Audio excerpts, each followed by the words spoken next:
Bonsoir à toutes, bonsoir. Mais ce que vous venez de demander, on va l'élaborer ensemble, on va le voir ensemble, pourquoi pas. Avec plaisir. Bonsoir, vous avez des places, asseyez-vous, mettez-vous à l'aise. Donc la question que tu demandais, c'était la même question? Elle n'est pas là, c'est pas... Hein? La question que tu demandais, c'était la suite de ce qu'elle a demandé? Oui. Oui, non? Ok, c'est comme tu veux. Ok. Avant de répondre à cette question, vous pouvez rapprocher la table, c'est dommage. Laissez les places pour ceux qui viennent en avance.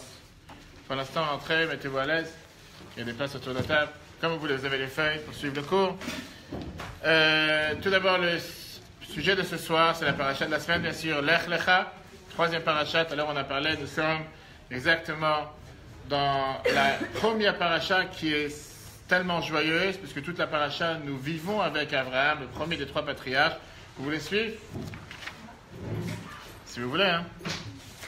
Le premier des trois patriarches, ce soir, cette paracha, Abraham a 75 ans. Et Dieu lui donne le devoir de quitter son pays natal, quitter la maison où il est né, partir de la région qui était plus ou moins connue comme la frontière turco-syrie, qui est très dans l'actualité les dernières années, et aller vers la terre de Canaan, sauf que Dieu ne lui a pas dit exactement où aller. Dieu lui a dit: la terre que je vais te montrer. De celui qui a suivi les autres cours, on a parlé longuement sur ça lundi soir, dans le cours de lundi soir. On a expliqué pourquoi et comment Abraham a pu savoir dans quelle terre il va arriver. On n'a pas le temps de parler ce soir dans tous les sujets qui sont élaborés dans la paracha. Mais on va s'arrêter sur un sujet important. C'est le sujet de quel est ton prénom hébraïque. En 2 mots, dis-moi comment tu t'appelles et je te dirai quel est ton mazal. Il ne faut pas dire qui tu es. En fonction du prénom hébraïque de la personne, c'est comme ça qu'on sait qu'est-ce qu'il est capable de faire, qu'est-ce qu'il fera. Ce n'est pas un tour de magie, ce n'est pas de la superstition. Ça ne veut pas dire parce que quelqu'un il a un prénom, comme elle a dit, Chayam Lushka, qui est le prénom de la femme du rabbi, qui veut dire que tout ce qu'elle va faire dans la vie, automatiquement sera avec la plus grande réussite. Mais on va voir l'importance de savoir choisir un bon prénom, l'importance de savoir choisir ce qu'on appelle un prénom porte-bonheur. Pour la simple raison qu'aujourd'hui on vit dans un monde avec beaucoup de tendances, où beaucoup de jeunes parents, beaucoup de jeunes couples, ou beaucoup de parents qui se cassent la tête pour trouver un prénom pour leurs enfants, ils travaillent très dur et parfois très longuement. Et parfois ils m'appellent avec des questions pour savoir comment nommer mon garçon qui va naître, comment nommer ma fille qui va naître. Et quand on entend le type de prénom que les gens sortent, ou si c'est un chanteur ou une chanteuse israélienne, et j'ai rien contre eux, ou si c'est parce qu'il y a un nom qui veut dire ma lumière, mon cadeau, je sais pas, ma star, il va savoir, et on pourra parler après des centaines et des centaines de prénoms. Tout ça, c'est des prénoms magnifiques, mais en termes de connotation hébraïque, et surtout, est-ce que ça a une base dans la Torah? Est-ce que c'est fondé quelque part? Est-ce que c'est quelque chose qui porte bonheur? Loin de tout ça. Merci. C'est rien, ça arrive. Et donc... Non, c'est moi. Qu'est-ce qu'on va faire? Avant de commencer à rentrer dans le vif du sujet, commencer à voir le texte, on va faire un tour de table. Et chacun va dire son prénom. Il y en a qui ont un prénom hébraïque, il y en a qui n'ont pas, il y en a qui ont 2 prénoms hébraïques. Et pourquoi pas voir ensemble à quoi ça sert. Ok, on commence. Vas-y, tu es la première. Sarah Esther. Donc ça, c'est forcément juif. Vas-y. Je rappelle, important, le Premier ministre israélien, Bibi Netanyahu, il y a 2-3 semaines, je crois, il a parlé aux Nations Unies. Je ne sais pas si vous avez écouté son discours qui était très intéressant, dans lequel il a mentionné comme quoi tous ces prénoms, Sarah, Daniel, Myriam, sont des prénoms juifs. Même si malheureusement aujourd'hui ils ont été piqués par des autres religions, ont été pris, pour dire par des autres religions néanmoins, ce sont des prénoms qui sont dans le Tanakh, dans la Bible. On a tous à être fiers avec nos prénoms et pas avant. Alors, Sarah Esther, ok, après, deuxième. Moi c'est Myriam, et mes 2 prénoms c'est Esther aussi. Myriam, Esther. Et ces prénoms, ils ont été donnés en fonction d'un membre dans la famille ou quelque chose, ou comme ça? D'accord. Tu n'as pas demandé ton avis avant, c'est juste qu'on t'a... D'accord. Ok. Hein, tu dis Esther, oui. Ah, d'accord, c'est parce que la grand-mère s'appelait Esther, pour ça t'as un prénom Esther. Ok. Tu as dit Myriam, Esther. À côté, derrière Emma. Emma Simcha. Ok, après soir Perla. D'accord. Salomé Mazal. D'accord. J'ai pas entendu. Anaël et Julie, on va mettre de côté pour l'instant. Et Simcha, d'accord. J'ai rien contre Anaël et Julie, mais on va voir. Ok, après. Audrey Tsipora. Audrey Tsipora. Après. À côté, pardon, je vois pas. Ça, c'est Chaya Mushka. Seulement Chaya Mushka, autre chose? D'accord. À côté? Aussi. D'accord. Fois 2, derrière. Alors attendez, j'ai pas entendu. Shaila? Shaila, oui. Shaila? Ah, Shaina. D'accord. Shaina. Elisheva. Léa. Et après? Elona. Lola. Chaya, bonsoir. Lola, Chaya. D'accord. Après? Gabriela.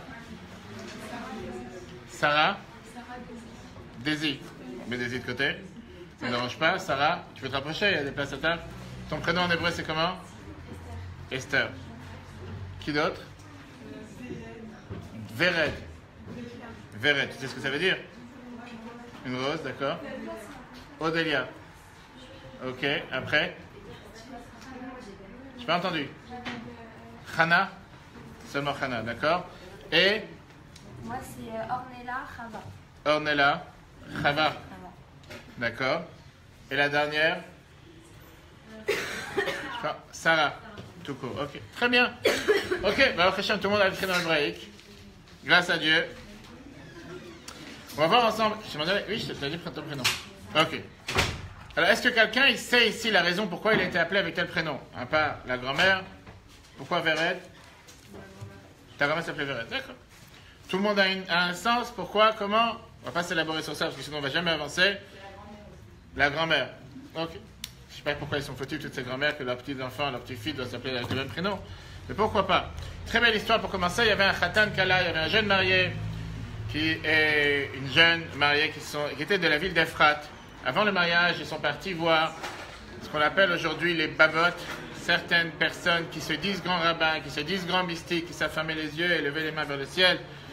Et ils leur ont demandé est-ce qu'ils sont compatibles l'un avec l'autre? Est-ce qu'ils sont faits pour se marier? Et cette personne leur a répondu, même pas en rêve. Vos prénoms sont tellement incompatibles que vaut mieux que vous ne vous mariez pas. Et si vous allez vous marier, vous allez avoir l'enfer sur terre. Vous savez, il y avait des rabbins qui parlent comme ça aujourd'hui, j'en connais malheureusement. Et ils se sont dit, hein? Tu peux dire, je suis d'accord avec toi. Après, on te demandera ton nom, mais je suis tout à fait d'accord. Et donc, il leur a dit, vous avez un problème de mazal, il y a quelque chose qui ne va pas entre vous. C'est pas normal. Vous n'êtes pas fait pour être ensemble. Ils ont eu tellement peur, parce qu'ils étaient vraiment en train de se préparer pour le mariage. C'était pas, pour eux, c'était pas de la rigolade. C'était vraiment... En 1974, cette histoire s'est passée. Ils sont partis voir le rabbi de Lubavitch à New York. Ils sont rentrés en audience privée chez le rabbi et ils ont dit, est-ce que c'est vrai? Est-ce qu'on est vraiment incompatibles? Est-ce qu'on est vraiment mal fait l'un pour l'autre? Va savoir ce qui va nous arriver, l'enfer sur terre. Et le rabbi leur dit, mais c'est très simple. Si vraiment il y a un tel problème, rajoute un nom, rajoute un prénom. C'est pas si grave que ça. L'homme avait un prénom, la femme avait deux prénoms. Donc le rabbi, en rigolant avec l'humour que le rabbi avait, comme c'est connu, le rabbi il a dit à l'homme, le rabbi il a dit à la femme, si tu rajoutes un prénom, tu auras trois prénoms et ton mari seulement un. Ça fera un décalage. Lui, il a qu'à rajouter un prénom, ça fera deux envers deux. C'est pas si grave que ça. Et tout va s'arranger. C'est une vraie histoire qui s'est passée. Grâce à Dieu, ils se sont mariés et je pense qu'ils sont toujours mariés en bonne santé et tout va bien. On sait qu'aujourd'hui, on a l'habitude de croire dans ce qu'on appelle le mazal. Il y a des filles qui s'appellent mazal, il y en a qui s'appellent bracha. On croit dans ce qu'on appelle le mazal et la bénédiction. Et c'est la paracha de cette semaine. Abraham et Sarah ne pouvaient pas avoir d'enfants, particulièrement Sarah avait un problème de stérilité, on va voir après par rapport à Abraham. Jusqu'à 90 ans, ils ne pouvaient pas avoir d'enfants. Et Abraham et Sarah, ils étaient désespérés. Ils se sont dit que c'est fini. À 90 ans, Abraham, c'est 99 ans. Il n'y a pas personne va rêver d'avoir un enfant. Sauf que, on va tout de suite voir comme quoi la Torah nous dit dans Rashi, dans le premier paragraphe qu'on a aujourd'hui, Abraham, il a vu dans l'astrologie, il a vu dans son horoscope, et il s'est dit que ses destinées, son destin dans le ciel, qu'il n'aura jamais d'enfant. Et donc, il était totalement désespéré. Dieu s'est dévoilé à Abraham. À l'époque, il n'était pas encore appelé Abraham, il était appelé Abraham. Et Dieu, il lui a dit, j'ai une solution pour toi qui va gérer ton mazal, qui va changer ton sort. Vous voulez des faits, il y a des faits pour suivre. Celui qui veut suivre avec plaisir. Et il lui a dit, il y a quelque chose qui va gérer ton mazal, qui va pouvoir changer ton sort. Et c'est quoi cette chose-là? C'est changer ton nom. Regardons d'abord dans le texte. Chiffre 1. Rashi de Bereshit, chapitre 15, verset 5. Tsem et tagniut shelcha, sors de ton horoscope. Sheraïta b'mazalot, tu as vu dans les astrologies dans le ciel, She'en tra'atid la'amid ben, que tu n'auras pas d'enfant. Avram en lo ben. Dieu lui confirme, tu as raison. Avram, sans le hé, ne peut pas avoir d'enfant. Avant l'Avraham, mais si on rajoute un hé, et à la fin du cours ce soir, on va comprendre pourquoi juste la lettre hé, Yesh lo ben, il a un enfant. Sarai, pareil. Une femme qui s'appelle Sarai, comme ta femme, en lo ben, ne peut pas avoir d'enfant. Aval, hein? Aval Sarah, mais si on te change le yud, on te met un et à la place, c'est l'aide, elle peut avoir d'enfant. Ani kore lachem shem acher, je vous appelle avec un autre prénom, ve, à ce moment-là, ve yishtane amazal, le mazal changera. Ça, c'est le Rashi, commentateur du Chumash, français, parachat de cette semaine. Et c'est comme ça qu'on a appris pour la première fois dans l'histoire l'importance que le prénom d'une personne a sur le sort d'une personne, sur le destin d'une personne, sur la réussite d'une personne, etc., comme on va élaborer dans le cours. L'Agmara, Talmud, regardons tout de suite le deuxième paragraphe. L'Agmara, Rosh Hashanah, page 16b, déduit de là 4 choses. Abba Advarim, 4 choses, Mekarim Gzardino Shel Adam. Déchire le décret d'une personne, le mauvais sort d'une personne ou le mauvais décret d'une personne. Tzedaka, quelqu'un qui donne la tzedaka, il peut enlever un mauvais décret qu'il y a sur lui. Tzeaka, crier, ça veut forcément dire la prière. Shinui Hashem, changer son prénom. Veshinui Maaseh, changer ses actions. Et l'Agmara, elle termine, d'où on sait que changer le prénom change le mazal d'une personne, change le sort d'une personne. Dire-t-il, parce que c'est écrit, Lotikra Shema Sarai, tu n'appelleras plus son nom Sarai, qui Sarah Shema, parce que son nom à partir d'aujourd'hui est Sarah. Uktiv, et c'est écrit juste après dans la Torah, Vegam natati mimena lechaben, Dieu dit à Abraham, puisque Sarai ne s'appelle plus Sarai, elle s'appelle Sarah, tu pourras avoir un enfant avec elle, et tout le monde connaît l'histoire. C'est exactement ce qui s'est passé, c'est la raison pour laquelle nous sommes là aujourd'hui. Yitzhak était la continuité, deuxième patriarche du peuple juif, et c'est ce qui a fait que nous sommes là aujourd'hui. Regardons, avant de rentrer dans les détails, ce que nous dit le code de loi juif. Shulchan Aruch, le Ramor et Moshe Israël, troisième paragraphe, dans Yeridea, le Siman, chapitre 335.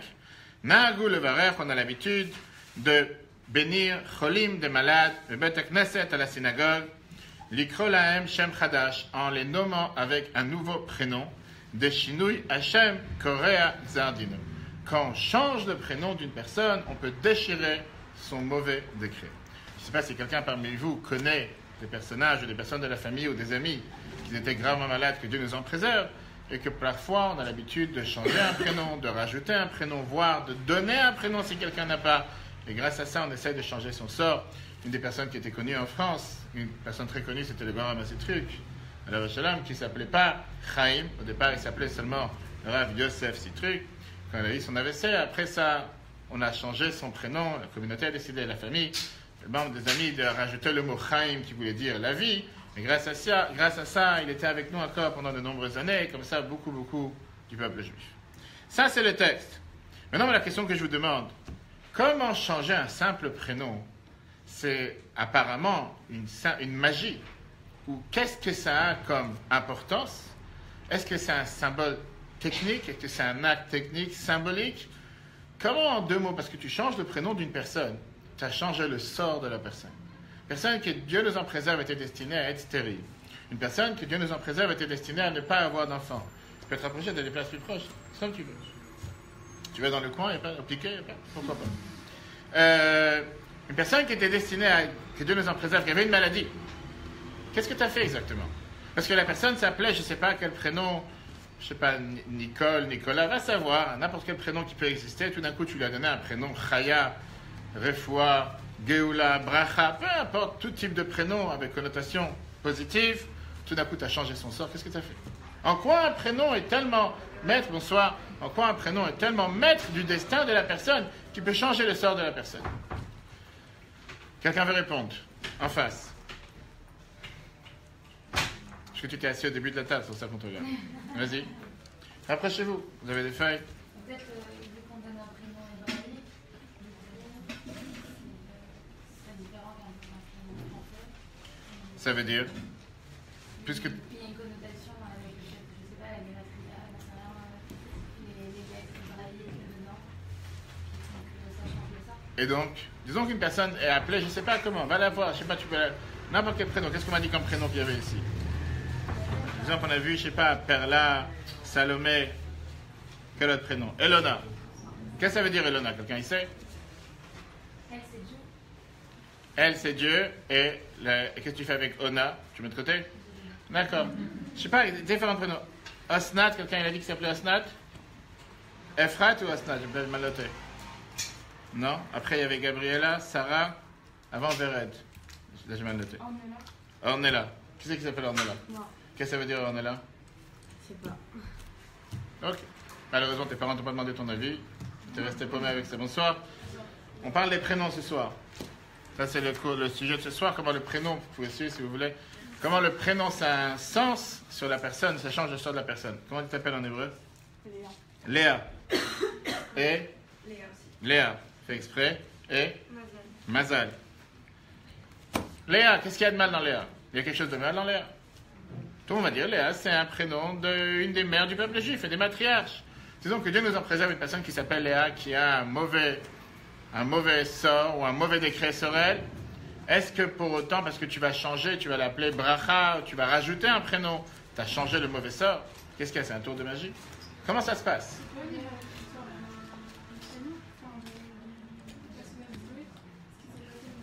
Alors, comme je te dis, quelqu'un qui s'appelle Léa, qu'est-ce qu'il y a de mal? Disons que quelqu'un qui s'appelle Léa, elle pleurait beaucoup. Je connais une des matriarches qui ne pleurait pas. Sarah, elle était tout le temps nerveuse. Rivka était tout le temps en train de prier, tout le temps en train de s'énerver entre ses enfants. Parlez des matriarches. C'est aussi la mère de 6 des 12 tribus. Il faut toujours trouver le côté noir, tu peux trouver le côté... Hein?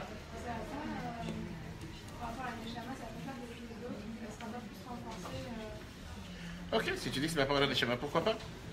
Quelqu'un d'autre? Une réponse? Pourquoi tu t'appelles Sheina? J'ai compris. Donc quand tu n'étais pas sûr que tu étais belle quand elle est nette, c'est pour ça que tes parents te donnaient un nom pour s'assurer que tu serais belle? Ok, pourquoi pas? Alors la réponse, chers amis, on va la voir ensemble avec un épisode. On sait que aujourd'hui on a ce qu'on appelle plusieurs noms hébraïques. On a d'abord le nom hébreu, nom biblique, nom hébreu, on va dire plutôt israélien. Et les gens, pour eux, tout s'appelle l'hébreu. Un nom israélien, va savoir pourquoi pas, c'est important. On vit en exil, on vit en Galoute depuis 2000 ans, malheureusement, et on prie tous les jours que le temple soit reconstruit. Et automatiquement, on a fait rentrer dans le peuple juif, à l'intérieur de chez nous, beaucoup de prénoms qui ne sont pas forcément avec d'origine biblique, voire d'origine hébreu. Combien de fois, celui qui a vu certainement des vidéos du dollar du dimanche, quand des dizaines de milliers de juifs venaient passer voir leur avis pendant de nombreuses années, demander des bénédictions, beaucoup d'entre eux sont passés, on va voir plusieurs exemples, et qui ont dit au Rabbi, j'ai tel et tel prénom, et je n'ai pas de prénom hébraïque, quel prénom hébraïque je dois choisir? Et sur le champ, à l'instantané, le Rabbi a demandé comment tu t'appelles aujourd'hui, quel est ton prénom, qu'est-ce que je peux te donner? On va voir que c'était toujours en rapport avec, en relation avec le prénom qu'ils avaient actuellement, le prénom en français, en espagnol, en hébreu, etc. On va prendre plusieurs exemples. D'abord, ceux qui sont rentrés. Comment? Il y a quelqu'un qui est entré vite. Comment tu t'appelles? Dernier prénom? Myriam. Ok. Regardons ensemble deux histoires. Une personne qui est passée avec un Rabbi qui s'appelait Brian. C'est hébreu? Non. Je ne sais pas d'où ça vient, c'est quoi l'origine de Brian. Et il dit, j'ai pas de prénom hébraïque. Hein? Brian est quoi? Brian? On dit que Brian is kitchen. Kitchen, pourquoi? Quel rapport? Quel rapport avec Brian is kitchen? J'ai jamais entendu. Pourquoi pas? Ok, le Rabbi a dit, tu sais quoi? Puisque ton nom commence avec un bête, choisis le nom Baruch, qui veut dire béni. Parce que ça, et ça, et le Rabbi continue en le disant, ça sera un signe pour que tu aies un nom béni, que tu sois béni avec toutes les bénédictions. Parce que bracha veut dire béni, brachot veut dire béni, etc. Une femme qui est passée, qui était apparemment d'origine perse, dit au Rabbi qu'elle s'appelle Pardous, qui veut, pour nous, rien dire. En hébreu, il y a un mot Pardes, qui veut dire le jardin. Alors lui demande qu'est-ce que ça veut dire, ce prénom. Et elle dit dans ma langue, ça veut dire le paradis. Gan Eden. Alors là, le Rabbi lui dit, bah, t'as qu'à choisir le nom Edna. Edna, qui est le féminin de Eden. Ça, c'en est deux. Je dis, j'espère qu'on va pas passer tout le temps dessus, mais juste pour vous donner une idée, j'ai amené avec moi une liste d'une 50aine de prénoms. Si quelqu'un veut après, je peux lui donner une 50aine de prénoms que la Bible a donné. On va voir quelques histoires ensemble. Une femme qui est passée voir le rabbi en disant « Je voudrais avoir un nom juif ». Le rabbi lui demande « Comment tu t'appelles aujourd'hui ?» Elle dit « Alice ». Le rabbi s'étonne. « J'ai jamais entendu un prénom pareil, comme si c'est quoi ce prénom ?» Elle répète. Et là, le rabbi dit « Si c'est comme ça, prends ton nom Alia ». Vous voyez encore une fois le rapport entre le nom français. La femme, elle n'a pas compris. Quel rapport? Et le rabbi lui dit « C'est très simple. Aïn, Lamed, Yud, E. C'est comme ça qu'on écrit Alia. » Et il lui rajoute en anglais que Dieu fasse que tu puisses toujours monter de niveau. Okay. Il y avait une personne qui est passée qui a dit qu'il a un prénom juif, mais qu'il l'utilise jamais. Et que la mère qui était à côté a dit, mais nous on l'a appelé Charles. Charles, c'est pas forcément juif. La Bible dit, si c'est comme ça, choisis le prénom David. Et la Bible lui dit, David, prends ce dollar et tu mettras dans la tzedaka.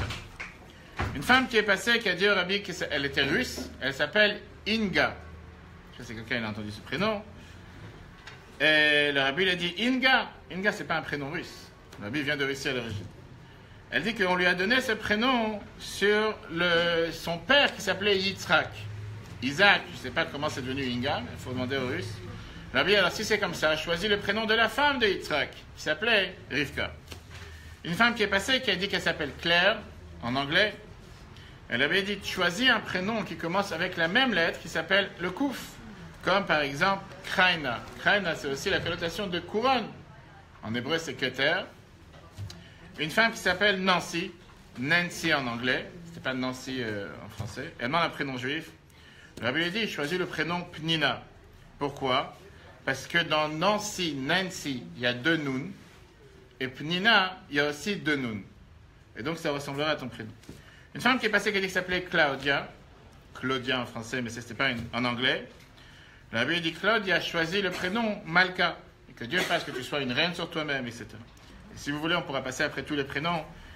Une femme française de France qui est passée, qui a dit qu'elle s'appelait Najma. Il y a pas mal de gens qui s'appellent Najma. Et qu'elle savait que ce n'est pas un prénom juif. Le rabbi lui dit Najma, on écrit avec un dimel, avec la 3e lettre. Que ça soit ou bien une nechama, une consolation, ou kreindel, ou quelque chose qui ressemble. Choisis un prénom qui commence avec un nun, puisque Najma c'est avec un nun. Choisis un prénom qui commence avec un nun, et tu peux commencer avec nechama. Bref, si je passe toute la liste, ça va être tout le cours ce soir. Mais pour montrer comme quoi il y a une importance à un prénom. C'est pas juste simplement qu'on donne un prénom pour autre chose. Bonsoir, comment tu t'appelles en hébreu? Léa. Ok, on va pas discuter sur Léa. C'est un prénom hébraïque, on n'a rien à dire. Et on va voir ensemble. Quelle est l'importance du prénom? C'est ce qu'on va voir ce soir. Pourquoi avoir un prénom hébraïque? Et on va passer aujourd'hui un voyage ensemble dans la mystique des prénoms. Et comme j'ai dit tout à l'heure, pas confondre avec ce que les gens ils appellent un prénom hébreu israélien. Tout à fait hébreu, mais Merav par exemple, ou Maya, ou va savoir tous ces autres prénoms, c'est peut-être des prénoms magnifiques, mais ce ne sont pas des prénoms qui ont une source biblique dans le Tanakh. Commençons d'abord parler d'Abraham, parce que parfois dans la vie, il y a des gens que tout va bien pour eux, et il y a des gens qu'avec toute la meilleure bonne volonté qu'ils peuvent avoir, et toutes les bénédictions qui sont tombées sur eux, tout va mal. Abraham, c'est quelqu'un que la Torah ne parle pas de lui jusqu'à l'âge de 75 ans, jusqu'à cette semaine. On n'est pas au courant, on connaît beaucoup d'histoires, mais toutes les histoires qu'on connaît, la Torah n'en parle pas. Le Midrash nous raconte comment il a découvert qu'il y avait un Dieu sur terre, qu'il est parti apprendre, que lui-même il a commencé à faire les recherches en se disant c'est impossible que cette planète, elle existe et qu'elle roule sans qu'il y ait rien, qu'il n'y a personne qui dirige cette planète, jusqu'à ce qu'il a dû se battre contre son père qui était idolâtre, terreur, jusqu'à ce qu'il a détruit les idoles de son père, jusqu'à ce que la semaine dernière on a vu comment il a été jeté dans une fournaise en feu, il est sorti vivant. Et finalement, à l'âge de 75 ans, vient Dieu et dit à Abraham, Lech lecha, va-t'en, pars dans la maison, dans le pays que je te promets, etc. Sauf que jusqu'à présent, il vivait en Syrie ou en Turquie. Finalement, il s'approche pour aller vers la terre promise, qui est devenue la terre d'Israël, avec toutes les protections et bénédictions possibles et imaginables que Dieu lui a promis. Et voilà que dès qu'il arrive en Israël, commence l'enfer. Abraham était le premier juif qui a fait l'Aliyah. Et dès qu'il est arrivé en Israël, il se rend compte que d'abord, il n'y a rien à manger. Il y a la famine. Pas seulement qu'il ne peut pas rester vivre dans ce pays, il est obligé de descendre et pas revenir où il était avant, mais partir en Égypte. Et une fois qu'il arrive en Égypte, il se rend compte que sa femme était la plus belle sur terre. Et comme Rashi nous dit, pas parce qu'il n'y avait pas d'autres femmes belles à l'époque, mais sauf qu'en arrivant dans un pays où là-bas les gens ne prenaient pas soin d'eux-mêmes, donc n'étaient pas forcément beaux. J'espère qu'il n'y a pas d'Égyptiens parmi nous, ou des Égyptiens qui nous écoutent, j'ai rien contre eux, mais c'est ce que la Torah nous raconte. Et donc Abraham, il dit à sa femme, dis que tu es ma sœur afin qu'on ne va pas te capturer. Et tout le monde connaît l'histoire, pour ceux qui ont suivi dans le fromage, que finalement elle a été capturée. Avimelech, il a voulu avoir des rapports avec elle, il a été puni. Le reste de l'histoire, on connaît. Abraham, qui est officiellement le premier patriarche, père de la nation, qui est destiné pour réussir dans sa vie, ni il a des bonheurs personnels, il n'a pas d'enfant, stérile, ni il réussit du fait qu'il fait ce que Dieu lui demande, et il est obligé de faire marche arrière ou de repartir parce qu'il n'a aucune bénédiction, parce que ça ne marche pas. Et si on peut dire, entre cette semaine et la semaine prochaine, nous passons les 10 épreuves majeures que la Torah nous raconte sur la vie d'Abraham et Sarah. 10 épreuves que je vous garantis que quelqu'un comme nous aujourd'hui, personne n'aurait pu supporter même une seule épreuve. On va tout de suite élaborer, comme Maïmonide nous dit, quelles étaient ces 10 épreuves. Et on va voir qu'Abraham et Sarah, c'était pas seulement une épreuve après l'autre, mais il fallait pouvoir tenir avec toutes ces épreuves. Le Midrash Tantrouma nous dit que la première épreuve, comme la dernière épreuve, première épreuve a commencé au début de la paracha de cette semaine, va vers le pays que je te montrerai. Et on ne connaît pas une personne sur Terre aujourd'hui qui va dans une agence de voyage et qui dit, je voudrais un billet pour faire le tour du monde. Quelle destination? Aucune idée. Donnez-moi un billet. En général, on ne risque pas d'avoir un billet comme ça. Et ça, c'est ce qui s'est passé avec Abraham. Dieu lui dit, abandonne d'où tu viens, abandonne ton pays natal, abandonne la maison de tes parents, abandonne tout ce que tu avais jusqu'à présent. À 75 ans, même si à l'époque, les gens commençaient leur vie à 75 ans. Et vers où? Aucune idée. Avance. Tu trouveras la destination. Il n'y a pas de Waze, il n'y a pas de GPS. Avance. Personne ne fera une chose pareille aujourd'hui. En tout cas, peut-être, personnellement, je ne sais pas si je l'aurais fait. Et la dernière chose qu'on voit dans la paracha Vayera, c'est bien sûr l'histoire du sacrifice, si on peut dire, de son fils, le dernier épreuve qu'il a eu, que finalement, grâce à Dieu, ce n'était pas un sacrifice, c'était un simple test. Et là, bon, ensemble, regardons le chiffre de les 10 épreuves qu'Abraham a passées entre la paracha de cette semaine et la paracha de la semaine prochaine. Si vous avez des questions, n'hésitez pas. Rambam dit la chose suivante. Dans les explications de Rambam pour la Mishnah, Maxime de nos Pères, chapitre 5, 3, Sarah Nisyanat Hashanit Nasa Abraham Avinu, les 10 épreuves dans lesquelles Abraham a été éprouvé, Kulam Tuvim Bipsukim, ils sont tous écrits dans le verset. La première, Lech Lecha Me'artzecha Memolatecha, celle de cette semaine, pars de ta terre, de ton pays natal. La deuxième, Arav Hashamatza Be'eret Kenan, la famine qu'il a trouvée dans la terre de Kenan, on en a parlé. Ashlishi, la troisième, Oshek HaMitzrim, le coup monté des Égyptiens, Beilakar Sarah, le pharaon, quand Sarah elle a été pris chez Pharaon. On passe à la cinquième, Nisoué Agar, quand il a dû se marier avec Agar, qui était la concubine, la deuxième femme, que chez Noach, Meoladam et Sarah, quand il a vu qu'il était désespéré et qu'il ne pouvait plus avoir des enfants de Sarah. Hachi, on passe à la neuvième, Achakad no Ishmael. Sarah lui dit de renvoyer son fils, son premier fils Ishmael de la maison. Ve'id Akatuv, la Torah nous dit comme quoi pour Abraham, qui était le summum de la bonté, c'était très difficile pour lui de se séparer de son fils. Mais Dieu lui a dit que tout ce que Sarah te dit de faire, tu devras faire. De là, certains couples et certaines femmes aujourd'hui disent à leur mari que puisque Dieu il a dit à Abraham qu'il doit écouter ce que sa femme lui dit de faire, pour ça ils sont obligés de le faire. Et ce qu'on répond en général à certains maris, c'est que pas toutes les femmes s'appellent Sarah. Continuons. Et la 10e épreuve, c'est quoi? Akedat Yitzhak, le sacrifice d'Yitzhak. Ok. Pourquoi on parle de... J'ai sauté les 10. Parce que si on doit commencer à parler des 10 épreuves, on s'arrête là ce soir. D'accord? Impossible de parler des 10. Voilà, allez juste pour avoir une idée que la Torah te dit que tous les 10 sont écrits dans la Torah. Ils arrivent en Israël, et là-bas ils ont une grande famine, ils sont obligés de repartir, comme on l'a dit, en Égypte pour trouver à manger. Et là, Abraham, il est obligé de dire que sa femme n'est pas sa femme. Est-ce que vous connaissez aujourd'hui un couple sur Terre qui se trouve dans une circonstance obligée, pas de bonne volonté parce qu'il veut s'amuser avec ses copains, comme ça se passe en règle générale, mais parce qu'il n'a pas le choix, et pour sauver sa vie, il est obligé de dire que sa femme n'est pas sa femme, c'est sa sœur. Et une fois que ces souffrances externes se terminent, Abraham et Sarah, ils s'arrêtent un peu, ils se posent un peu, et là ils réalisent, nous sommes déjà âgés, et on n'a pas encore d'enfants sur Terre. Et si on n'a pas d'enfants, on ne voit aucun but pourquoi vivre sur Terre. On voit ce que Rachel va nous dire dans quelques semaines, que si je n'ai pas un enfant, je suis considérée morte. Et que Yaakov, pour la première fois, applique une crise de nerfs en disant à Rachel, mais qu'est-ce que tu parles? Est-ce que c'est moi je suis à la place de Dieu pour te donner des enfants? Qu'est-ce que ça veut dire que tu es morte si tu n'as pas d'enfant? C'est comme si c'est de ma faute. C'est de ta faute. La preuve, c'est que moi j'ai eu des enfants avec des autres femmes. C'est ton problème. Ça, c'est dans quelques semaines, on verra ça.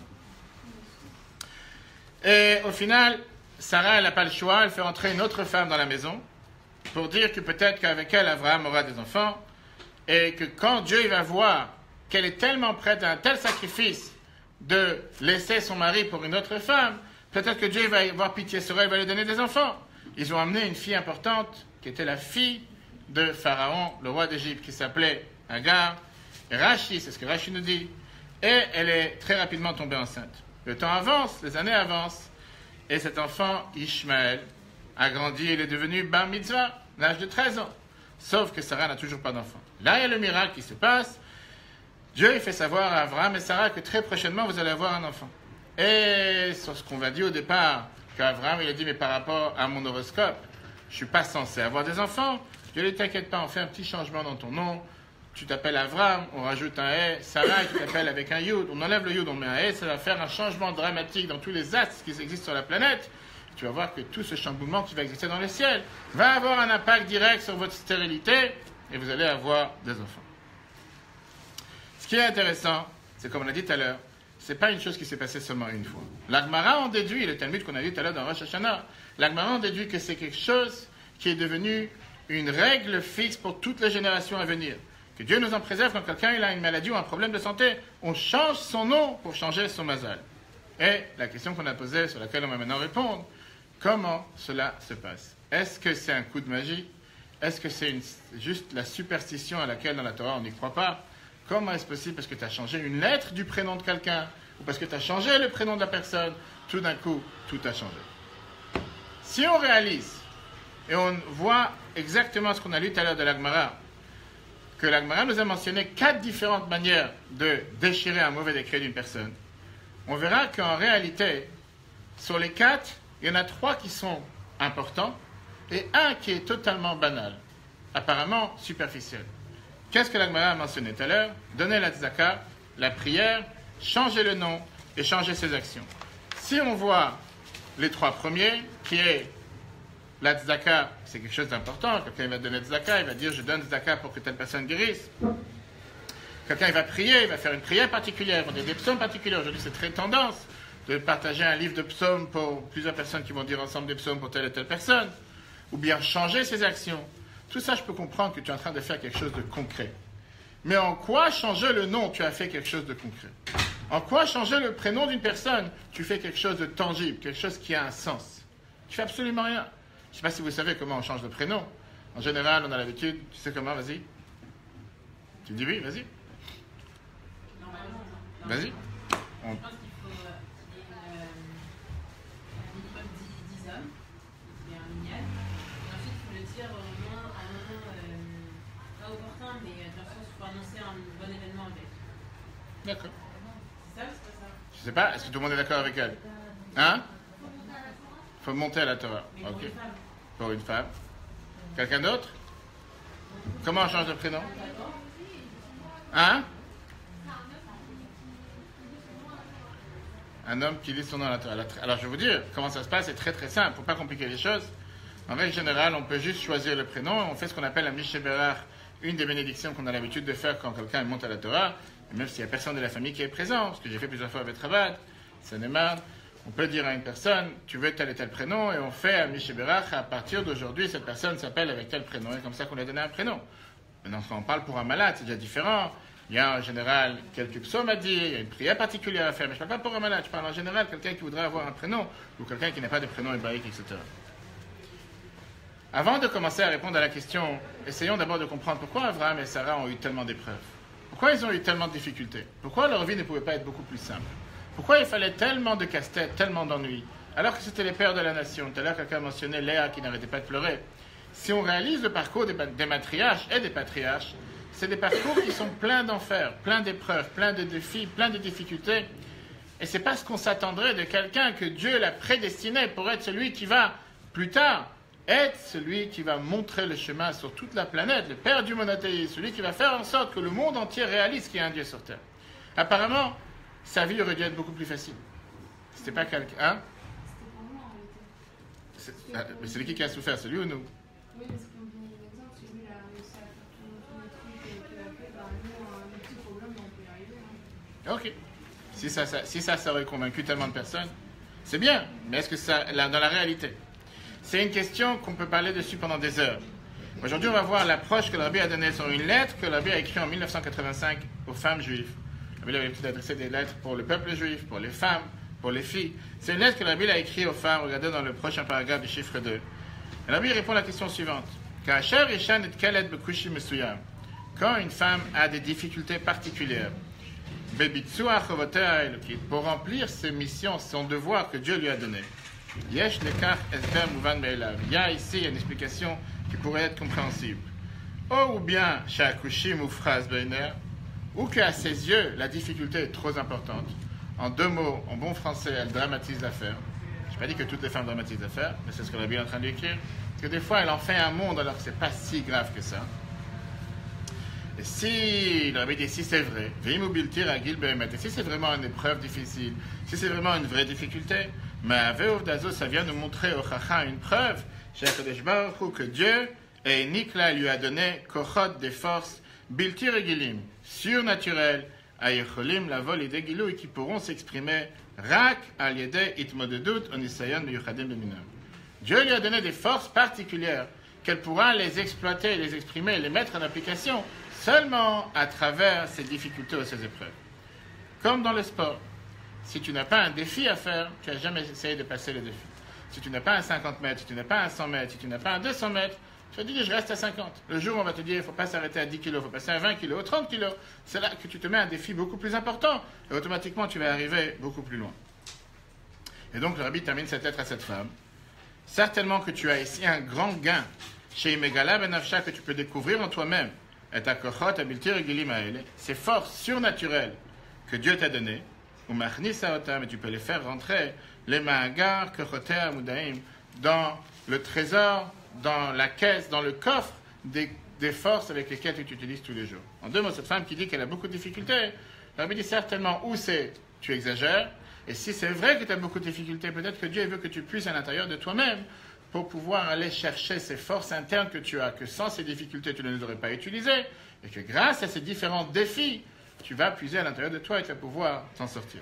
Et donc, comme elle a dit justement, une des raisons pourquoi Abraham et Sarah ont eu tellement d'épreuves, c'était pour sortir le meilleur qu'il y avait à l'intérieur de Dieu. Quelle est en deux mots l'idée d'une épreuve? Dieu, il nous dit, tu es capable d'avoir beaucoup plus, tu es capable de faire beaucoup mieux, et c'est pour ça que je te mets un tel défi, pour que tu puisses t'en sortir encore plus et avoir encore mieux. Comme avec les salles de sport, je ne sais pas s'il y a ici des personnes qui fréquentent des salles de sport, mais c'est en général la même chose. Une fois que quelqu'un il a déjà fait 10 kilos, 20 kilos, 30 kilos, 10 minutes, 20 minutes, 30 minutes, on commence à aller toujours plus haut. Comme ça, il peut toujours avancer. Quelqu'un comprend de quoi je parle ou c'est totalement extraterrestre? Non? Apparemment, il n'y a personne ici qui fréquente une salle de sport, qui va faire de la gym. Non? Personne? Ok. Donc pour ceux qui savent, hein? Personne. Ok, quelques-uns. Je n'ai pas entendu. Pourquoi? T'en as pour faire? Ok, on débattra de ça après. Maintenant, revenons à ce qu'on vient de dire tout à l'heure. Le Sefer HaEkrim, dans les paragraphes du chiffre 2, il nous dit exactement la même chose. En hébreu, une épreuve, un défi, un challenge, s'appelle Nisayon. Qu'est-ce que ça veut dire Nisayon?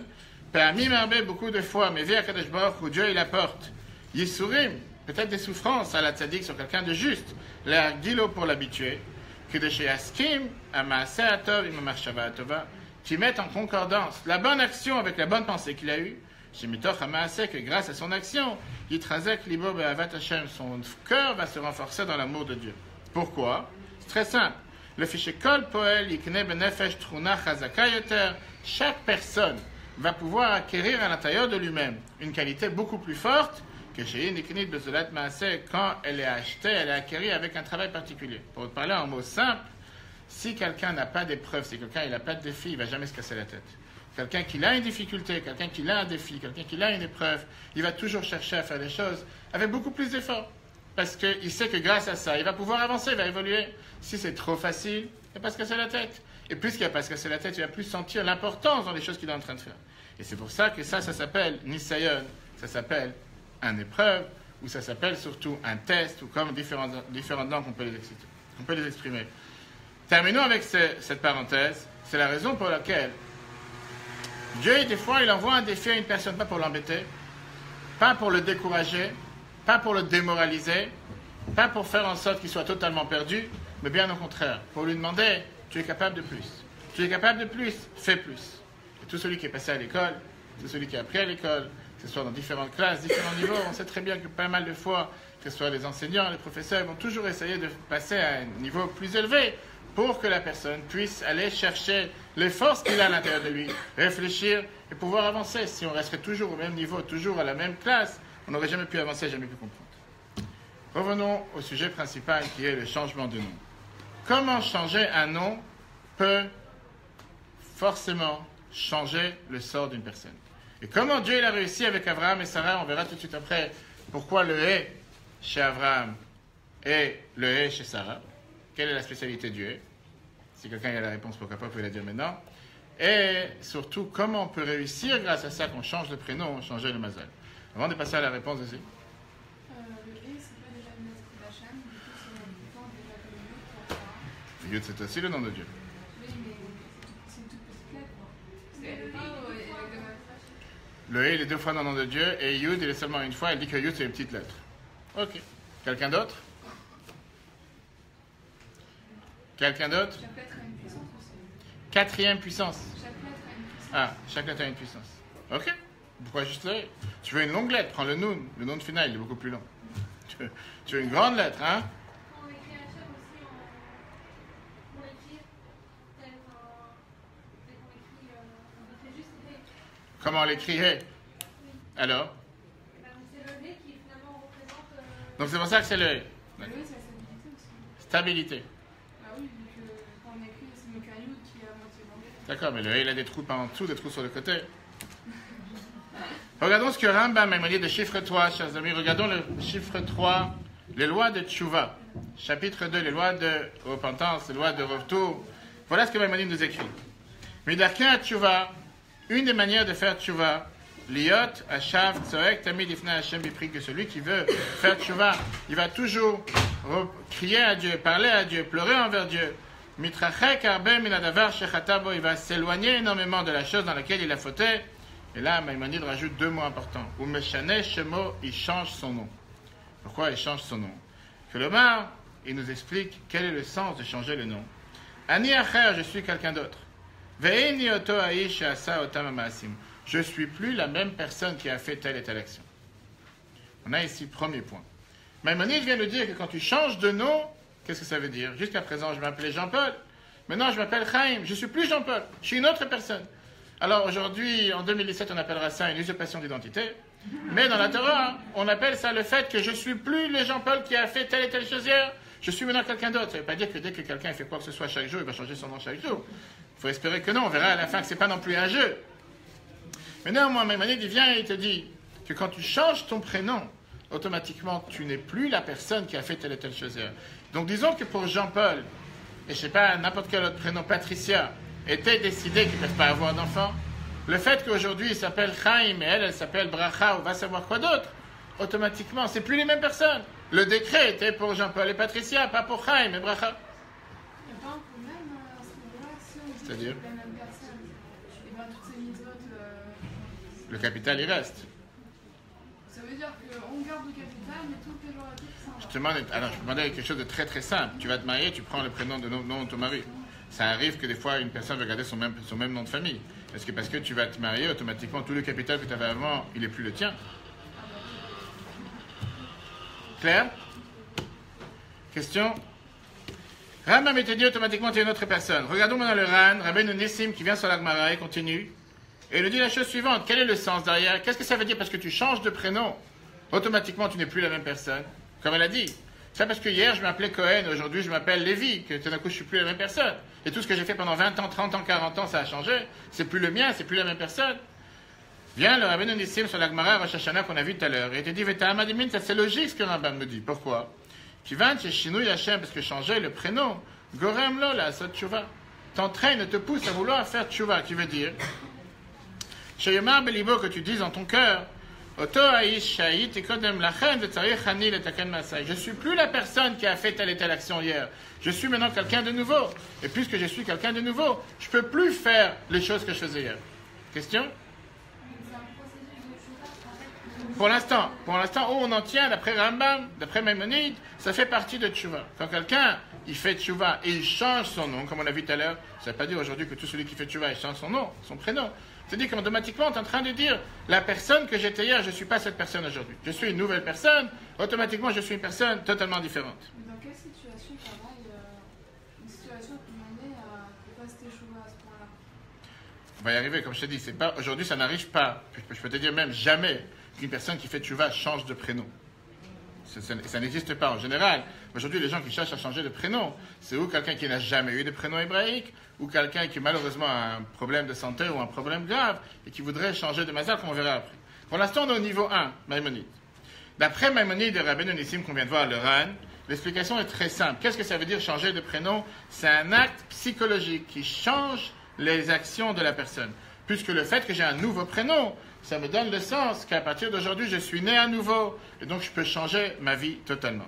Surtout quand quelqu'un il change de prénom avec le prénom d'un tzaddik, ou le prénom d'une mère du peuple juif, une matriarche du peuple juif, ou une femme importante dans le peuple juif. Il s'est dit, c'est pas digne de moi, je m'appelle Léa, je m'appelle Sarah, je m'appelle Myriam, je m'appelle Dévorah, peu importe le prénom de toutes ces prophétesses qu'on a eues dans le peuple juif, comment je peux faire telle et telle mauvaise action?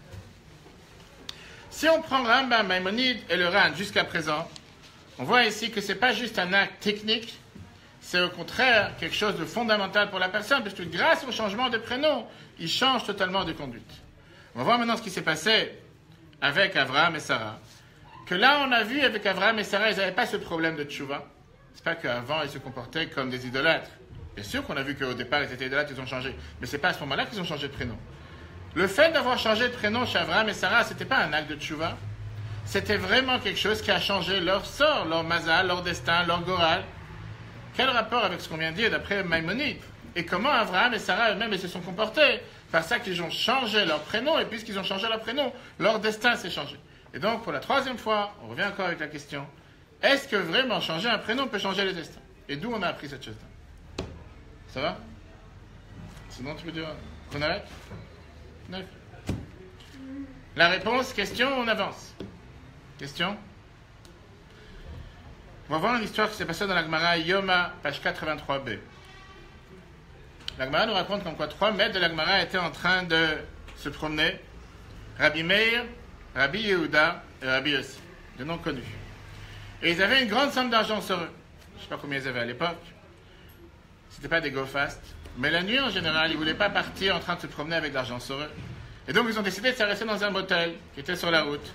Et ils cherchaient un endroit safe, un endroit où c'est sécurisé, où ils peuvent s'arrêter et mettre leur argent.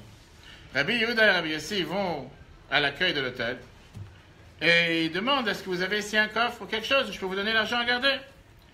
Rabbi Meir, écoutez bien le détail, avant de... Hein? Tu connais l'histoire? Rabbi Meir, avant d'aller voir la personne à l'accueil de l'hôtel, il lui demande comment tu t'appelles. Alors aujourd'hui c'est facile, ils ont tous des badges. Il lui demande comment tu t'appelles. L'autre il lui a dit Kidour. Rabbi Meir il a dit certainement que c'est une personne mauvaise, je préfère aller dormir avec l'argent sur mon oreille. Le lendemain matin, Rabbi Yehuda et Rabbi Yossi se lèvent, ils vont voir la personne à l'accueil de l'hôtel et ils lui demandent, rends-nous notre argent. Et lui il dit, de quoi vous parlez? Argent? Vous n'avez jamais donné d'argent? C'est pas comme aujourd'hui tout est écrit, tout... Rien, j'ai jamais reçu d'argent de votre part. Ils étaient très énervés, ils sont partis voir Rabbi Meir et ils lui ont dit, écoute-moi une chose, comment toi tu savais que cette personne c'est un voleur, tu ne l'as pas dit? À part ça, on va régler le compte après. Mais dis-nous, comment tu as su? Comment tu as détecté que cette personne c'est quelqu'un de mauvais? Comment tu l'as deviné? Rabbi Meir il a répondu, c'est très simple. Je lui ai demandé comment il s'appelle, il m'a dit qu'il s'appelle Kidour. Kidour, Rabbi Meir il dit, j'ai appris de ça par rapport à un verset dans la Torah. Quand elle nous parle d'une mauvaise génération, elle nous dit Kidor ta'apuchot ema. Parce que c'est une génération bouleversante, banim lo emundbam, on n'a pas confiance en nous. Un verset qui est écrit dans la Torah. Aucun rapport, je vous garantis que pour chacun d'entre nous, quand quelqu'un t'aurait dit qu'il s'appelle Kidour, tu n'aurais pas pu deviner que c'est quelqu'un de mauvais pour ça que tu pas lui laisser ton argent. Mais Rabbi Meir, c'est Rabbi Meir. Rabbi Meir, il savait. Ok. Viens la Torah nous explique la chose suivante. D'après le judaïsme, le prénom d'une personne, c'est pas juste un prénom, c'est pas juste quelque chose qui est écrit sur la pièce d'identité, mais c'est vraiment la carte de visite de la personne. C'est l'ADN de la personne.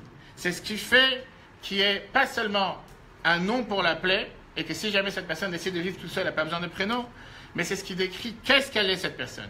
Quelles sont ses qualités particulières, quels sont les événements qu'il a passés dans le passé, et quel événement il passera dans sa vie dans le futur. D'après le judaïsme, comme on a dit tout à l'heure, dis-moi comment tu t'appelles, et je te dirai qui tu es et qui tu deviendras. Vas-y. Justement, est-ce que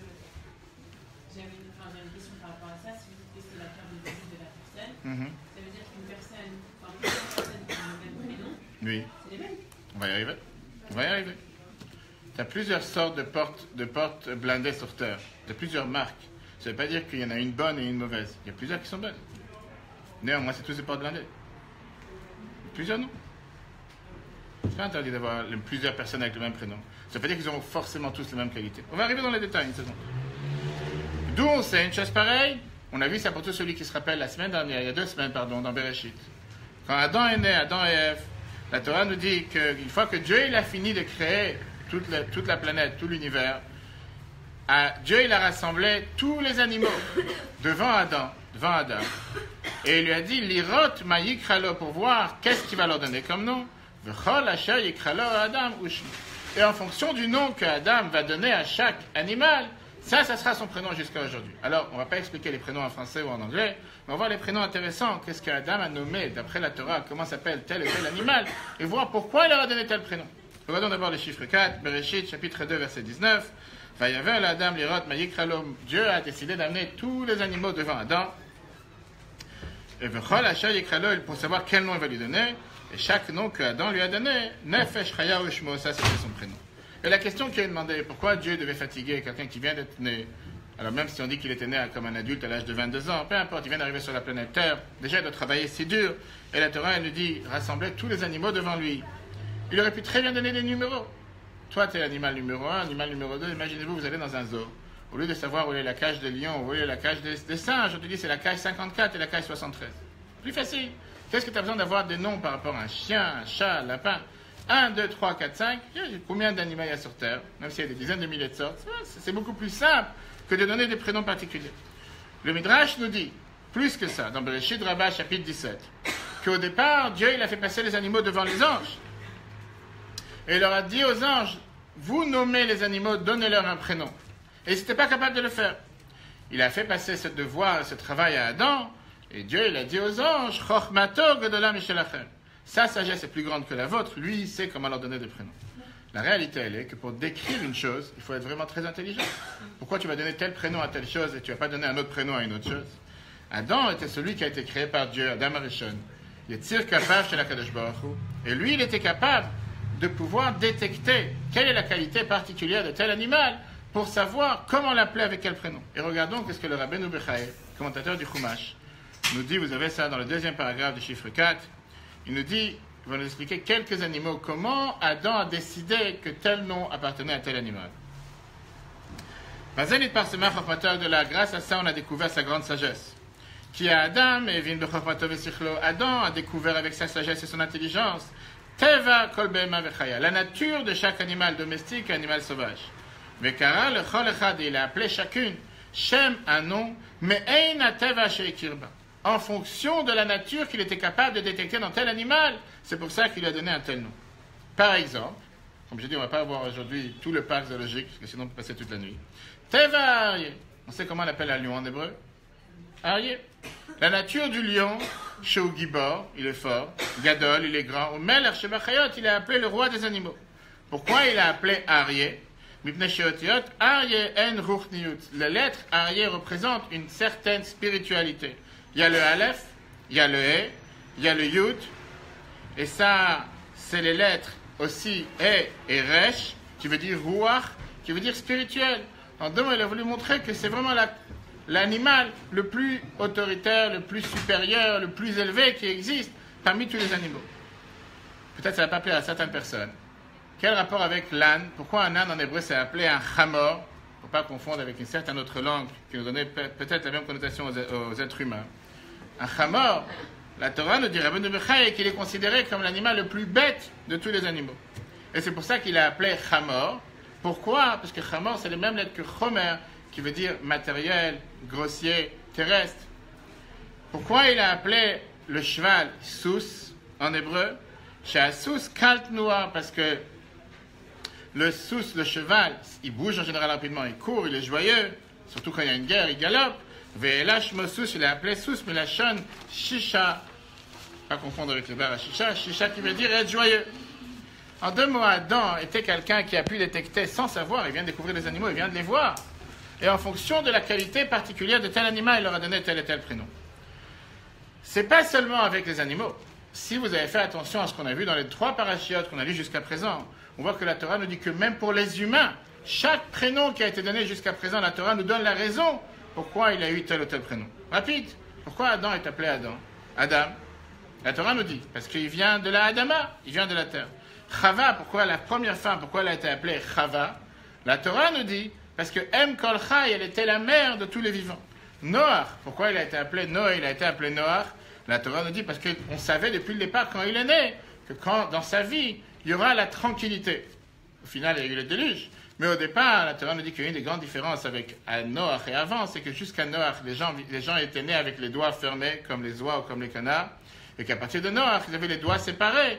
Et là, ils se sont dit certainement que c'est lui qui va nous inventer la pelle. À l'époque, les gens ils creusaient la terre avec leurs propres mains.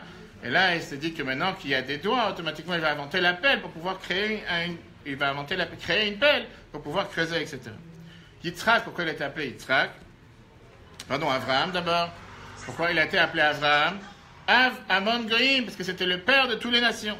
Yitzhak, la Torah nous dit, parce que sa mère, quand Dieu lui a annoncé qu'elle allait tomber enceinte, qu'est-ce qu'elle a dit? Tzrok asali Elokim. Dieu, c'est une rigolade, c'est une plaisanterie. Moi, à 90 ans, comment je vais être capable d'avoir un enfant? Yaakov, pourquoi il a été appelé Yaakov? La Torah nous dit, parce qu'il a attrapé le talon de son frère. Ekev, qui veut dire un talon. Ça, c'est le sens simple, basique des différents prénoms. Regardons maintenant la Kabbale. Après la Kabbalah et la Chassidut, on voit ici une connotation totalement différente, et ça, c'est la réponse essentielle à ce qu'on a commencé depuis le départ. La Kabbalah te dit que le nom ne vient pas seulement décrire la personne, le prénom, mais c'est ce qui fixe quel est l'être, quelle est la personne, quelle est l'essence de la personne. Le prénom que des parents donnent à leurs enfants, c'est ça qui va créer, influencer de manière concrète sa personnalité, son destin et son sort. D'où on le sait, la Gemara Brachot, page 7b, nous dit de manière claire, Shma Garim, le nom entraîne. En fonction du nom que tu as, quel rapport avec le prénom? La Kabbale t'explique. Chaque lettre hébraïque a de l'énergie puissance 10, de l'énergie spirituelle. Et en fonction de la composition des lettres, comment tu composes un nom, ça amène une énergie spirituelle particulière. Et en composant ces différentes lettres ensemble, tu es en train de créer cette énergie et cette puissance pour la personne à qui tu as donné le nom. Prenons par exemple la lettre Aleph, première lettre de l'alphabet, qui vient symboliser le lien qu'il y a entre Dieu et l'homme. On sait que Aleph représente le mot Emouna, qui veut dire la foi, Ahava, qui veut dire l'amour.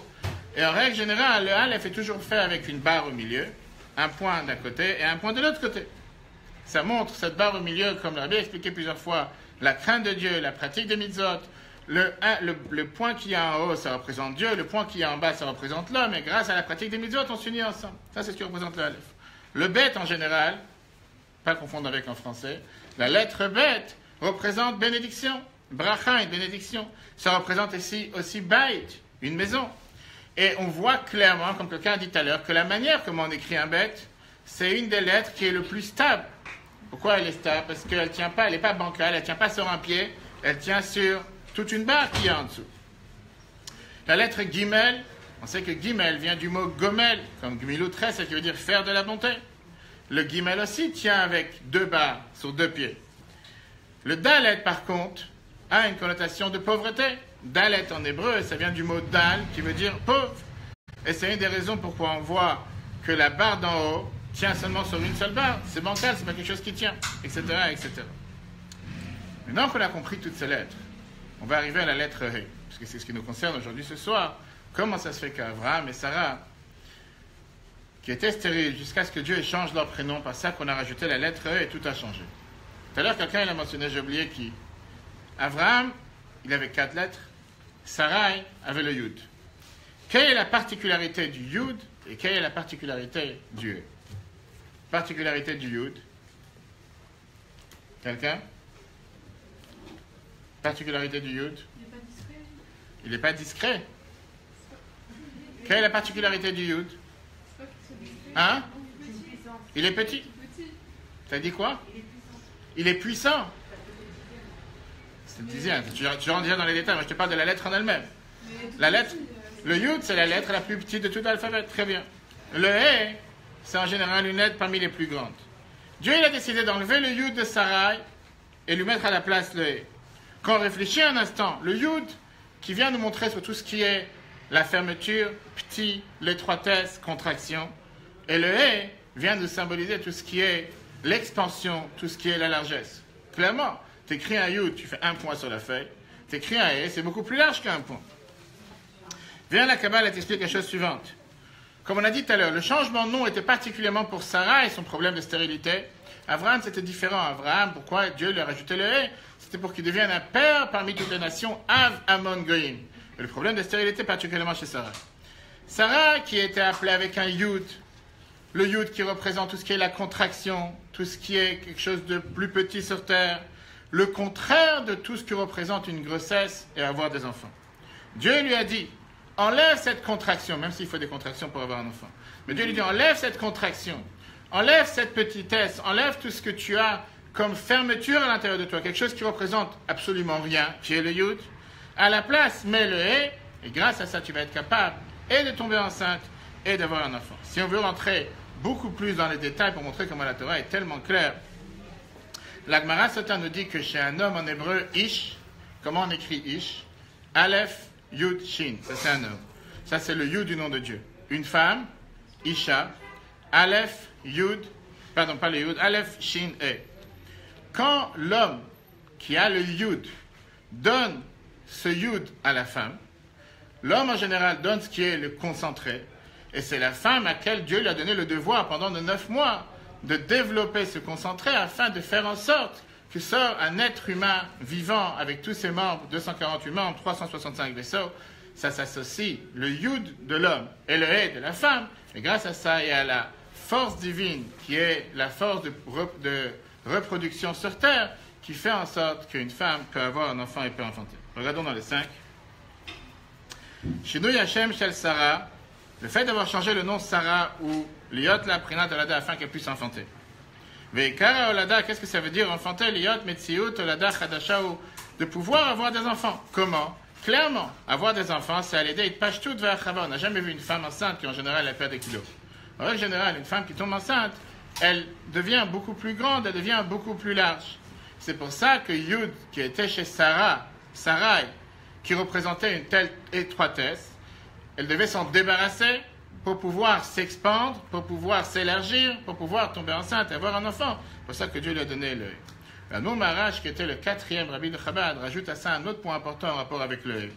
Après 2 générations, quand Rachel, on verra ça dans quelques semaines, qui pareil était stérile, qui ne pouvait pas avoir d'enfant, a décidé finalement de donner sa servante qui s'appelait Bila à son mari Yaakov. Et qu'est-ce qu'elle a dit? Oula Ibanem Imen, puisque moi je suis stérile et je ne peux pas avoir d'enfant, prends ma servante qui s'appelle Bila et grâce à elle je pourrais avoir des enfants. La réalité, elle est, le Rabbi Maharash nous dit que Rachel était la seule parmi les 4 matriarches qui n'avaient pas de He dans son nom. Il lui manquait le He. Elle a pris Bila qui a 2 He. Et qu'est-ce qu'elle va faire avec les 2 He de Bila? Elle s'est dit, il y en aura un pour elle et un pour moi. Et la réalité, elle est qu'après ça, Rachel est tombée enceinte. Encore une fois. Ça, c'est l'avant-dernier paragraphe. Maintenant, on comprend qu'est-ce que ça veut dire changer le nom pour une personne malade. Quel est le but de changer son prénom? Parce que la Torah, elle te dit que quand tu changes son prénom, tu fais descendre une nouvelle énergie. Et c'est pour ça que quand tu rappelles et tu rajoutes un prénom, comme par exemple Raphaël, qui veut dire guérison, Chaim, qui veut dire la vie, tu fais descendre une nouvelle énergie sur la personne, tu fais descendre une nouvelle vie qu'il n'avait pas avant. Grâce à ça que tu as changé son prénom, à part tout ce qu'on a dit jusqu'à présent, que tu as changé, c'est plus la même personne, mais c'est une nouvelle énergie qui existe. Et si jusqu'à présent, la personne avait un blocage, maintenant que tu as rajouté un prénom, tu lui as rajouté une nouvelle énergie, ce blocage a disparu. Et c'est pour ça qu'il peut guérir, c'est pour ça qu'il peut avoir des enfants, etc. C'est important quand même de rappeler la question que tu as demandé tout à l'heure, qui est importante. Toi, j'espère que c'est une des deux qui a demandé. Combien de fois tu vois des personnes qui ont le même prénom et sont totalement différents? Pas toutes les personnes qui s'appellent Myriam sont les mêmes, pas toutes les personnes qui s'appellent Chayamushka sont les mêmes, pas toutes les personnes qui s'appellent Rachel sont les mêmes, sont totalement différents.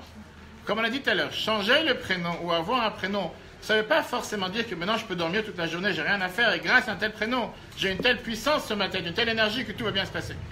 Tout dépend en fonction de ce que la personne fait avec le prénom qu'il a reçu. Mais en tout cas, tu lui as donné toutes les chances pour pouvoir réussir grâce au prénom que tu lui as donné. La Gemara Shabbat, page 156, nous raconte une histoire avec deux personnes qui sont nées le même jour, à la même heure. Un est devenu le chef de l'école, le chef de la yeshiva de l'époque, et un est devenu le chef des bandits. Et pourtant, les deux avaient exactement le même prénom, sont nés à la même heure, sont nés au même moment. Comment est-ce possible qu'avec le même prénom, on a eu deux personnes totalement opposées, en fonction de ce que chacun il a fait sur Terre? Pour finir, qu'est-ce que cela ça veut dire pour nous dans la vie de tous les jours? Le Harizal, l'auteur de la Kabbale, nous dit la phrase suivante, qu'un prénom que les parents décident de donner à leurs enfants, c'est comme une prophétie que Dieu met dans leur tête. Personne ne peut venir aujourd'hui s'énerver contre ses parents en disant « Pourquoi tu m'as nommé avec un tel prénom qui a une connotation totalement hors sujet ?» Voire une malédiction sur ma tête. Il y a certaines personnes qui se plaignent avec leurs parents, qui disent qu'ils ne veulent pas fêter un anniversaire parce qu'ils sont arrivés par accident sur Terre. Mais en règle générale, par rapport au prénom, la personne va venir et se demander la question « Pourquoi tu m'as donné un tel prénom ?» La Torah te dit que tu n'as pas à te révolter contre tes parents parce que c'est une prophétie que Dieu leur a donnée sur Terre. Néanmoins, cette prophétie doit s'habiller dans les voies naturelles. Et c'est pour ça que la Torah dit que c'est énormément important que les parents entre eux, et on n'a pas le temps de d'élaborer ce soir tous les différents détails, différents débats, et si ça vaut la peine de commencer à se battre en fonction de tel côté de la famille ou l'autre côté. Mais l'importance que la Torah donne aux parents de pouvoir faire véhiculer la meilleure énergie et les meilleures bénédictions pour l'enfant qu'ils vont avoir. Qui veut dire, si tu veux vraiment donner toutes les chances à ton enfant, à ton fils ou à ta fille qui va naître, choisis le nom le plus méritant, le nom le plus joyeux, le nom le plus réussi qui existe sur Terre. Et le mazal de cette personne, qu'on a dans nos antécédents, va agir sur cet enfant de un jour qui vient de naître. Oui. Du coup, imagine Oui. que c'est n'importe quoi, le Nechama, c'est le prénom le plus prestigieux, etc., etc. Et que aujourd'hui, tous les fils se basent sur ça. Oui. Donc, si tu veux, quand tout le monde va se marier, le premier gosse qu'on va appeler, c'est Nechama, il va y avoir 650 Nechama. Appeler les gens avec le prénom de la famille du Rabbi, par exemple Menachem Mendel, et tu as des classes entières qui existent, c'est pas quelque chose qui n'est. Alors tu pourras après donner par des chiffres, Mendy 1, Mendy A, Mendy B, etc., pas de problème. Si c'est ça qui te dérange, mais j'allais te rajouter un autre point. Quand tu vas te marier, si Dieu veut, je pense pas que tu vas te marier toute seule, tu auras certainement un mari. Ok. Et donc tu devras, je pense, même si aujourd'hui ça existe, des personnes qui ont des enfants avec sans mari, toute seule, et j'en connais plusieurs, néanmoins la norme, on va dire ce qui se passe en règle générale, et donc tu devras te consulter avec lui. Pas seulement te consulter avec lui, mais voir décider ensemble. Et ça c'est une des choses que Dieu il a fait dans le couple, de pouvoir discuter ensemble, élaborer ensemble. J'ai une personne qui m'a appelé la semaine dernière d'Israël, qu'ils ont fait il y a 2-3 ans, et qui, la femme elle est enceinte, elle doit coucher dans un mois, et c'est la grande guerre, comme ça se passe plusieurs fois, entre le mari et la femme. Qu'est-ce qui se passe? Qu'est-ce qu'elle a voulu donner comme prénom? Elle voulait donner le prénom Nina. Et elle me dit, on t'a toujours demandé la question, quel prénom donner à nos enfants? Et c'est parce qu'on a déménagé qu'on voulait savoir, qu'est-ce que tu en penses? Je dis d'abord qui je suis. Vous savez qu'on dit que c'est une prophétie que Dieu y met dans la tête des parents. C'est aux parents de décider. Personnellement, si tu me demandes quel prénom, c'est pas le prénom que j'aurais choisi pour mes enfants. J'ai rien contre ce prénom, et surtout, je n'ai pas commencé avec des grands-mères qui s'appellent comme ça. Va savoir, pourquoi. Mais donne un prénom, je dis, tu n'as pas un enfant tous les jours. Quelqu'un, il n'a pas un enfant chariot, prends un prénom à connotation avec porte-bonheur, qui est quelqu'un, on dit, il nous manque des prénoms dans le peuple juif, de nos matriarches, de nos maîtresses, de nos prophétesses, ceux qui ont dirigé le peuple juif. Il nous manque tellement de prénoms pour savoir aller chercher, pondre un prénom d'une chanteuse qui a existé il y a 100 ans. Donc aujourd'hui, des gens te disent que puisqu'elle a fait de telles merveilleuses chansons, ou puisque c'était de merveilleux dessins, ça m'a tellement plu, ça nous a plu. Ou des gens parfois te disent, je suis sorti une fois en restaurant, je suis sorti, et j'ai vu tel prénom affiché sur tel endroit, et je me suis dit, tiens, magnifique, cette publicité me parle, pour ça j'ai un tel prénom à mon enfant. Ah, ça va. Tu veux appeler ton enfant Shaili, il n'y a aucun problème. Tu veux dire mon cadeau. Mais dis-toi en français, est-ce que tu as une personne en France qui appelle son enfant mon cadeau? Alors je sais, c'est sûr, il y a eu tout un débat, est-ce qu'on peut appeler un enfant djihad ou pas, ça ne nous concerne pas. Mais est-ce que tu peux appeler un enfant mon cadeau? Pourquoi en hébreu tu aurais l'appeler mon cadeau? Parce que c'est un nom hébraïque, c'est un nom, c'est un nom qui sonne bien, c'est un nom qui est très israélien, qui est très à la mode. J'ai rien contre. Tu peux appeler un enfant Shaili. Mais quel rapport? Qu'est-ce que tu fais descendre comme énergie ou comme puissance positive sur ton enfant parce que tu l'as appelé Shaili? Absolument rien. Mis à part le fait que tu devrais lui donner les cadeaux toute ta vie. C'est tout. Sans plus. J'y prends, tu peux lui donner un deuxième prénom, un troisième prénom. Mais pourquoi pas lui donner un prénom hébraïque qui est écrit dans la Bible, qui a une source, qui a une puissance? Deuxième point, comme on l'a dit tout à l'heure, il y a une particularité importante à donner à un nom hébreu. Pourquoi hébreu? La Torah considère que le Lachon HaKodesh, on ne parle pas de l'hébreu israélien, l'hébreu d'après la Bible, Le Lachon HaKodesh, la langue sainte, c'est la langue de Dieu et la langue des anges. Et c'est la raison pour laquelle, comme on l'a vu au début du cours, combien de personnes qui passaient voir le rabbi pendant les dollars du dimanche et qui cherchaient à avoir un prénom et qu'à chaque fois le rabbi cherchait à leur dire prends un prénom qui ressemble à la première lettre, s'il y a un noun, s'il y a deux nouns, pour choisir un tel prénom. C'est important quand même, avant de terminer, de rappeler que c'est pas parce que quelqu'un il n'est pas content de son patron, ou quelqu'un il n'est pas content de sa belle-mère, ou quelqu'un il n'est pas content de qui que ce soit dans la vie, que pour ça il va se dire que tous les lundis, jeudis, il va changer de prénom. Et j'en connais. Il y a des gens que dès qu'il y a quelque chose qui ne va pas, parce qu'il pleut, parce qu'ils ont fait un accident, ou parce que, je sais pas, le mari, il n'est pas comme ils auraient voulu, ou va savoir que le repas, il n'a pas cuit comme ils auraient... C'est pas une rigolade, c'est pas quelque chose qu'on fait pour n'importe comment. Le nom que quelqu'un a reçu à sa naissance, c'est un nom qui est gravé sous le trône céleste. C'est le nom avec lequel la personne s'attache avec Dieu. Et donc, on ne le change pas pour un rien. Je vais vous lire une lettre que la Bible écrit dans le volume 8, page 318. C'est écrit dans les lettres du Harizal, et c'est écrit dans la Kabbale, que le nom que les parents donnent, c'est le nom avec lequel, dans le monde d'en haut, Dieu appelle à cette neshama, à cette âme. Et donc, on ne peut pas le changer ou rajouter un prénom sans une cause importante. Voilà, chers amis, c'est la raison pour laquelle, on l'a vu dans la paracha de cette semaine, pourquoi Dieu fait en sorte d'avoir donné, pas seulement changé le prénom, d'avoir ajouté une lettre, pourquoi il a rajouté telle et telle lettre. Et je pense que c'est important pour chacun d'entre nous, surtout aujourd'hui que beaucoup de jeunes se posent beaucoup de questions pour savoir est-ce qu'on doit avoir tel prénom, c'est toujours se consulter, même si au final, comme on l'a dit tout à l'heure, c'est la prophétie que Dieu donne à chaque enfant, à chaque parent, pardon. Mais ne pas prendre un prénom qui n'a pas de sens, ne pas choisir un prénom qui n'a aucun but, qui sort de je ne sais pas où, surtout, alors vraiment une fois, quelqu'un peut très bien prendre un prénom d'une grand-mère ou quoi que ce soit, mais d'abord choisir un prénom qui a un sens hébraïque. Qu'est-ce que ça veut dire un sens hébraïque? Un sens dans la Torah, un sens qui est basé dans la Torah, et il ne manque pas des prénoms. Et si quelqu'un doit se renseigner, il n'est pas besoin de taper sur Internet 20 000prénoms.com ou n'importe quel autre site qui peuvent exister, où ce n'est pas forcément les prénoms bibliques, surtout comme j'allais dire. Et ça, c'est entre nous, parce qu'on a le droit de parler entre nous que personne n'entend. Quand on voit quand nos ennemis, et oui, nos ennemis sur Terre, prennent tous nos prénoms, pourquoi nous on ira prendre des prénoms qui sont sortis de nulle part? Quand on voit aujourd'hui comment nos ennemis sur Terre s'appellent tous avec des David, des Myriam, des Yosef, même s'ils changent en Youssouf, même si Abraham s'appelle Ibrahim, va savoir combien aujourd'hui de prénoms ils prennent de la Bible, en sachant que c'est des prénoms porte-bonheur, et c'est pour ça qu'ils le font. Que ce soit des Daniel, que ce soit des Michael, que ce soit des Gabriel, va savoir. Et dès qu'on arrive au peuple juif, dès qu'on arrive à le peuple que Dieu il a choisi, on va choisir des prénoms sur telle voiture, sur telle star, sur telle chanson. Pourquoi pas être fier avec nos prénoms? Pourquoi ne pas être fier avec les prénoms que Dieu nous a donnés? Que tout le monde nous envie, que ce soit les catholiques, que ce soit les musulmans, que ce soit les français, que ce soit les anglais, qui tu veux sur la planète, cherche des prénoms bibliques. Et nous, le peuple juif, on doit être, comme on dit, doit toujours avoir la tête plus intelligente que tout le monde. Puisque tout le monde prend les noms bibliques, on va prendre des noms qui sont, je ne sais pas d'où on les a sortis. Je n'ai pas dit que c'est tout le monde comme ça, mais à faire attention. Et au final, on n'a pas un enfant tous les jours. Et après, je ne parle pas du fait qu'il y a des gens qui ont un enfant, et que des fois, ils me disent comment tu vas le nommer, ils donnent 10 prénoms. Moi, je satisfais tout le monde, de la telle grand-mère, de la grand-mère, de la belle-mère, de la belle-sœur. Le malheureux, qu'est-ce que tu lui en veux? Qu'est-ce qui t'a fait tellement de mal, ton fils ou ta fille, pour lui donner 10 prénoms? Laisse-le tranquille. Non, mais c'est obligé, parce que je ne sais pas combien d'enfants j'aurai. Si j'aurai un ou deux, peut-être un chien en plus. Je ne sais pas qu'est-ce qui va se passer. Au moins, lui donner la majorité des prénoms. Laisse vivre. On sait très bien que, comme on l'a dit tout à l'heure, les prénoms, ce sont des énergies. Je peux vous donner un exemple que le rabbi disait par rapport aux prénoms des rabbins, qu'on a l'habitude de donner sur les enfants, de ne pas mélanger deux prénoms de deux rabbins différents. Parce que c'est deux énergies totalement différentes. Je n'ai pas dit qu'on n'a pas le droit d'appeler une fille Sarah, Rivka, Rachel et Léa, celui qui va voir la totalité des matriarches en une fois. Seulement quelqu'un qui va appeler son enfant Abraham, Yitzhak et Yaakov, pourquoi pas? Moi, il aura les trois. Il sera sûr qu'il sera tombé sur le bon. Mais important de faire attention, parce qu'au final, ce n'est pas un jeu, ce n'est pas quelque chose qui change. Et tout celui qui n'a pas de prénom hébraïque, important de recevoir un prénom hébraïque, de l'utiliser. Le prénom hébraïque n'est pas fait seulement pour la tombe.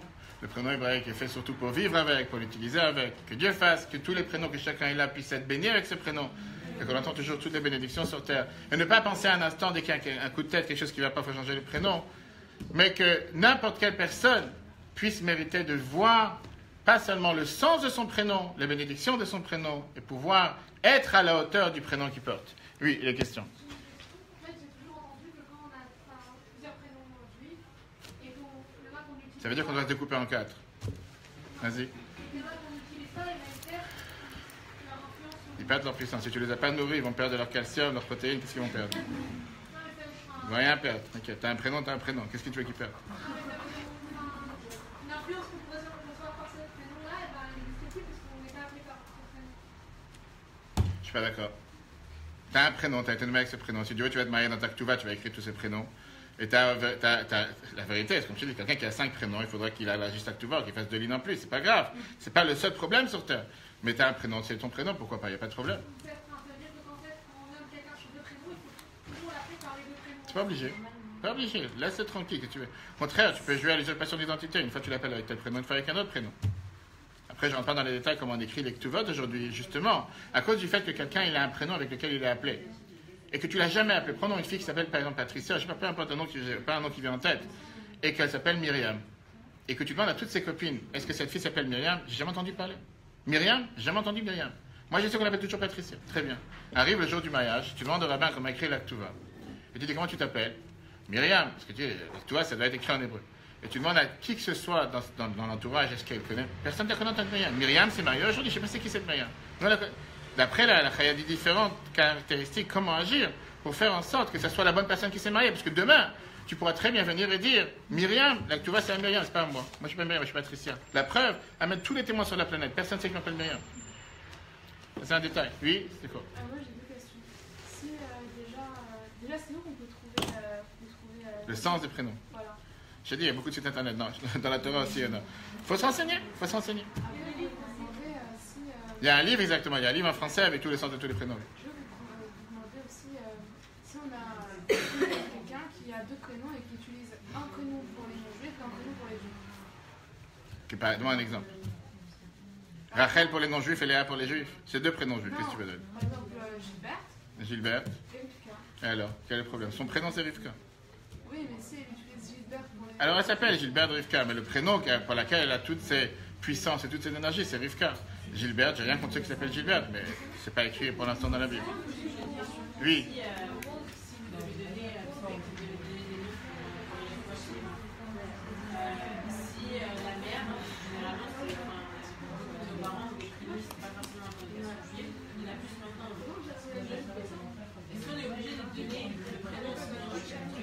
Si c'est le seul prénom que la personne a là, qu'est-ce que tu veux faire? Non, c'est là. En général, on demande le prénom hébraïque que la personne a là. C'est la personne là.